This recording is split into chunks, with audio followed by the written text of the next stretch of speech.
Hello friend, দেখো একটু ঘরোয়া পদ্ধতি আমি চিড়ের পোলাও বানিয়েছি। পুরো ভিডিওটা দেখবেন, লাইক করবেন এবং সাবস্ক্রাইব করতে ভুলবেন না প্লিজ। দেখো তেলটা গরম হয়ে গেছে, কড়াইয়ের মধ্যে দিয়ে আমি বাদাম কিছুটা ভেজে নেবো তেলের মধ্যে, একটু লাল লাল করে, একটু লো ফ্লেমে আঁচটা দিয়ে। এর আগে বলি, আমি চিড়ে কিছুটা পরিমাণ চিড়ে সেটাকে ভালো করে 2-3 বার করে ধুয়ে নিয়েছি। ধুয়ে ওটাকে জল জড়িয়ে লবণ আর চিনি মিশিয়ে রেখে দিয়েছি যাতে চিড়েটা খুব ঝুরঝুরে থাকে। এরপর তেলের মধ্যে সর্ষে, শুকনো লঙ্কা আর দারচিনি, তেজপাতা আর কারি পাতা ফোড়ন দেবো। ফোড়নটা ভালোভাবে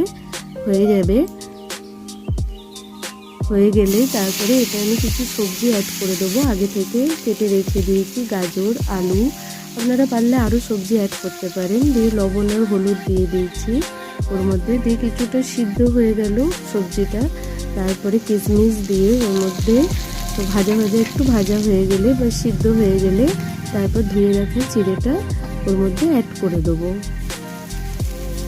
এবার ভালো করে সব কিছু মিক্সড করে দেবো। ভালো করে মিক্সড করে এটাকে তার মধ্যে ভেজে রাখা বাদামটা অ্যাড করে দেবো।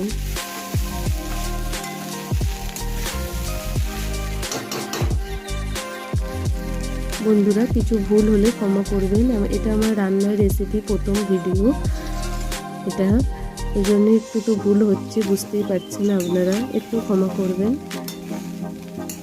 এতে লবণ আর চিনি তো মেশানোই আছে আগে থেকে, যদি কম হয় নিজেদের পছন্দ মতো অল্প অ্যাড করা যেতে পারে। এটা খুবই সুস্বাদু হয় চিড়ের পোলাওটা। দেখবেন এটা আমার মোটামুটি রেডি হয়ে গেছে। এটা সব কিছু মিক্সড করে নিয়ে এটা খুব টেস্টি হয়।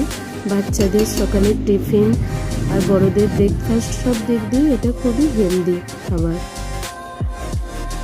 আমার এটা রেডি হয়ে গেছে চিড়ের পোলাওটা।